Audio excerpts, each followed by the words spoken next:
Hello guys, welcome back to the channel. Today we're going to talk a little bit more in detail about the rental function of SIM and what it will allow us to do and the different functionalities of this option in the software. This option is mainly focused for companies that their business model is basically to rent stuff out like cars, like motorcycles or any other item. But it's not just limited to that, but other companies that might have parts or equipments that they will not use for a period of time and want to rent to other companies that may need them at this specific moment. This option will also help them to keep track of the things they rented for the time being and the price they said. So to start, we're gonna do some transactions. I'm gonna do an example.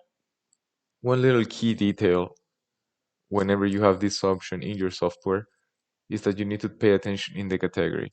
Whenever you have category, you see that I have two categories named car, but one of them has a hashtag. It is not a mistake. It has to be like this. All the items that you want to rent or are for you considered to be able to rent to somebody else has to come with a hashtag as a category. Since this distinction is what the software will make whenever it has to separate things that are you're removing as as a normal output and you're removing as a rent. So every time we do a remove an output or an input with a product that has the category hashtag car, for example, it is because it's for rent. The software will take it as it is going out as a rent and then coming back. If you do a transaction with a normal category, it means that it's basically for sale, that you probably won't see it again. So an example, we're gonna do a lot of movements at the same time. So we're gonna place remove, and then we're gonna start with the hashtag car. We don't need to fill this, not necessary. With a client, we choose a client, we choose contact for space, and then we're gonna put quantity, it's gonna be 2. We're gonna add, then we're gonna change category to go to normal car, the reference, and then this will go also to contact for. It's gonna be 1.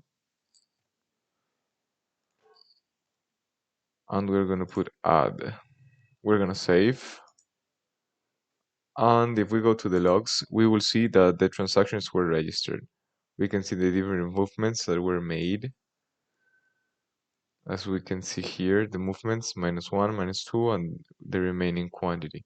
But if we go to the rental, this is a private log just for rentals, and the software will tell us in detail to who it went, what product, like the category as you see is the hashtag, the reference, the product, how many, and then we can adjust here the end date and the beginning date.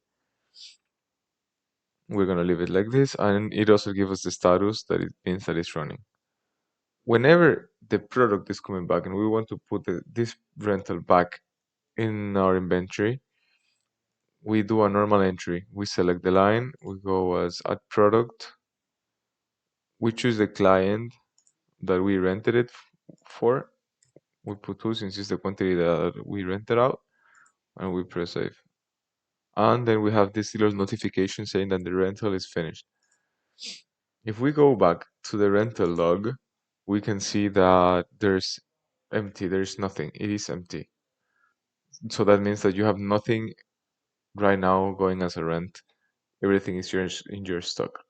If you want to see the history of things that you've rented out, you just need to press here in this little box closed, and it will show you the different transactions, the different rents you've made in the past.